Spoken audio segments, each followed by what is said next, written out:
crit bit, crit bit, crit bit, crit bit, crit bit, crit.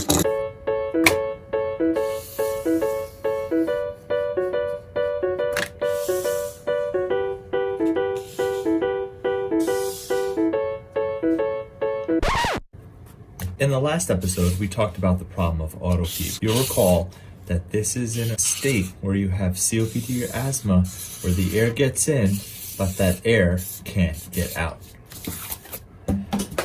The way you're going to fix auto-peep is by adjusting the I to E ratio. What you'd like to do is decrease the amount of inspiratory time or increase the amount of expiratory time, or both. By doing this, you're going to allow that breath to get out at the end of expiration. There's three ways that we can fix this problem. The first is by decreasing the I time. By decreasing the I time, we are getting that ventilatory breath into the patient much faster.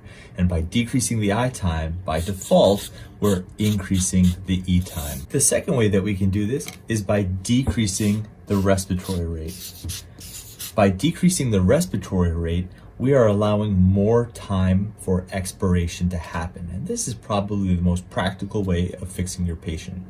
The last way you're going to do this is by decreasing the tidal volume that you give your patient. The less air you put in the patient, the easier it is to get that air out. So these are all the ways that you're going to fix the I to E ratio. But you might be saying, that's going to lead to increases in CO2. Well, that's to be expected, because we're going to tolerate something called permissive hypercapnia. We know with all these maneuvers that we're going to be increasing our CO2, but that's okay. We're allowing this to happen so that we can ventilate our patients better and avoid the hemodynamic consequences that auto-peeping causes. Now, you might do all three of those maneuvers and your patients might still have trouble with auto-peep, and that's something we'll talk about on the next episode.